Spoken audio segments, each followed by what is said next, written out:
Hey, I'm Chase from MojoFilter Media, and welcome back to the Mojo Mix. Today, we're going to be checking out my mixing template for all the holster tracks. Let's jump into the session. So, as some of you may know, I recently started working almost exclusively in Reaper. I've worked in Live, I've worked in Pro Tools, I've even done a little bit here and there in some other DAWs, but Reaper has been my go-to lately, and I love it. So, here's my template. Let's start in the arrangement view here. Notice I do not have the mixer present. This is because oftentimes when we're working on holster tracks, the first thing I get is not a fully fledged multi-track, it's a partial multi-track. And Ted and I will get on a video call together and we will work through a session in this view without the mixer so that while we're creating, I'm not tempted to mix before the song is finished, which I think can totally throw the song off. So we will typically stay in this view until we have decided that the arrangement is good. We sometimes have like half of a static mix at the point that we decide that, because I am touching the controls, making sure things are not too loud, too quiet while I'm going. But this is the view for that. So a typical holster arrangement will start out with all of these tracks as options. At the bottom here in orange, I've got the keys bus. Now, this is usually a hodgepodge of things like piano, I like my Rhodes, I got my French Connection over there. Basically anything on the modular goes in that channel, but I usually use the French Connection to control it. Massive is probably my go-to software synth.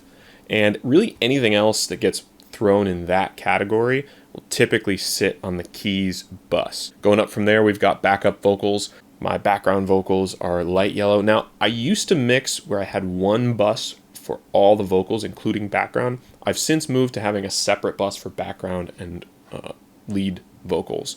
And that's just because our arrangements have become more complex. A lot of times I'm working with background vocals that need to be treated completely differently than the main vocals. So separate bus does me pretty good. Whenever we're creating a background vocal track, we usually start with 5 and our main background vocal will sit here at 0. If we go down at all, we'll go down to 1 minus and 2 minus. If we go up and in pitch at all, we'll go up to 1 plus and 2 plus, or sometimes 1 plus and 2 plus and 1 minus and 2 minus. Sometimes those will be the same pitch. That's just my easy way of being able to see in the session which one is sort of the core vocal and which ones are following it. Let's talk about lead vocals.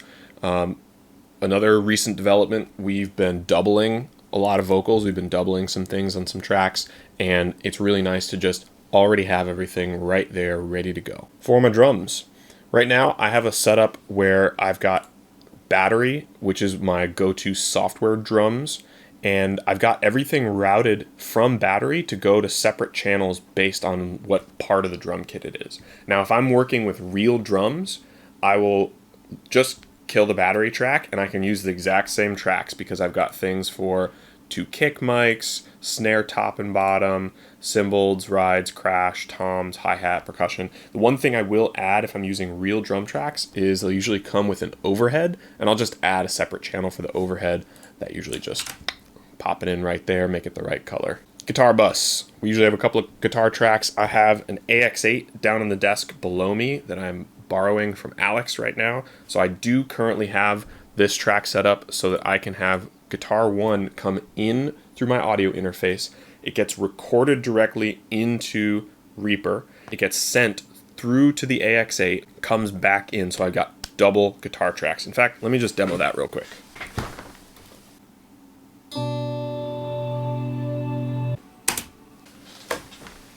So that's the AX8 and a DI guitar. You can see I've got separate tracks, bust right through.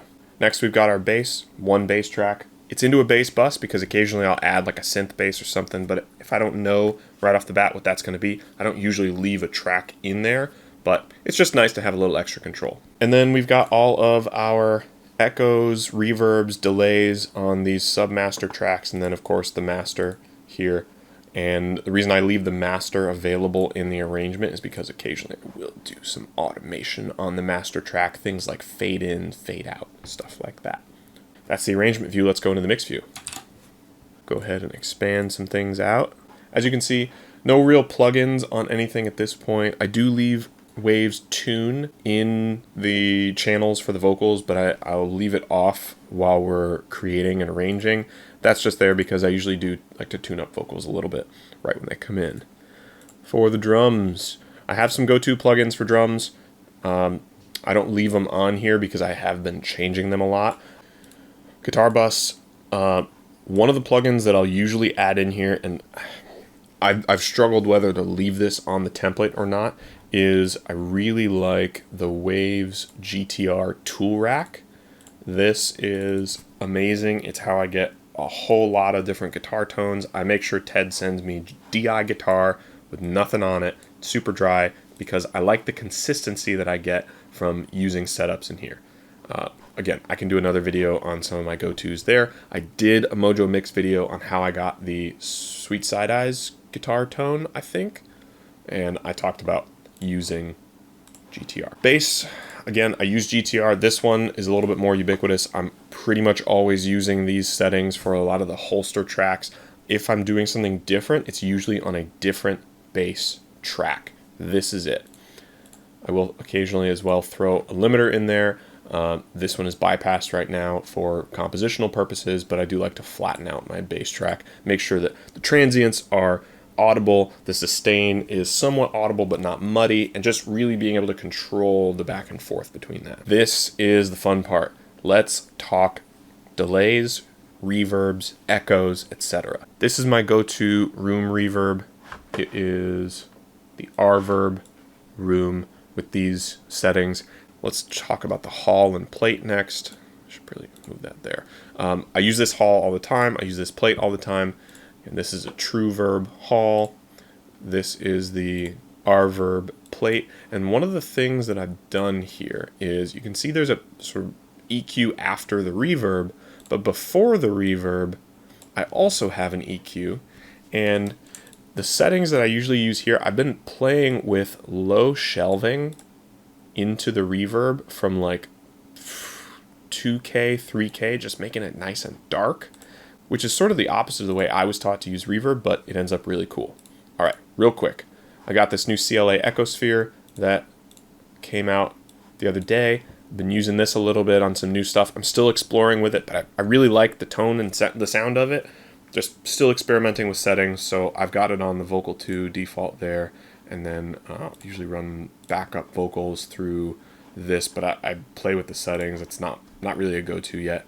I also just got this Valhalla Supermassive, which is really cool, but again, something I'm playing with. I keep a quarter note delay and a half note delay, and actually I think I'm going to add, oh, no, that's right, I get that from the Echosphere. I usually use a slap delay too, but get that in the Echo.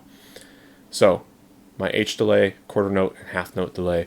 I'll also sometimes use dotted quarter or dotted eight, depends on the song. Last but not least, actually first. I usually do this first. I like this reinsert plugin. I've got an actual analog graphic EQ 2-channel on my desk. I've been experimenting with it, but reinsert lets me use it like an insert.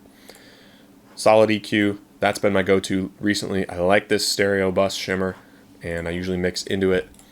Same with the solid bus comp. I've been playing with settings with that, and that's cool. And then I usually use the L1 Plus Ultra Maximizer, but as you can see, it's bypassed, so I'm hesitant to write into it, but I do like the idea. I've been playing with the idea of mixing into it. I'm not used to that yet. So that's the Holster Reaper template that I've been using for all of the tracks. Thanks for checking out my template. As you can see, it is always a work in progress. I plan on updating it periodically. I'm actually updating it all the time, but I'll do an update video on it. Not too often, but anytime significant things change, and it might be interesting again. Thanks for watching the Mojo Mix. Again, I'm Chase Harris from MojoFilter Media. If you are interested in having your music mixed by us, if you need compositions for interactive media, video games, things like that, we are at your service. Check out our website. Link is down in the description. Don't forget to hit that like and subscribe button, ring the bell for notifications, all that good stuff. So, thanks. See you next time.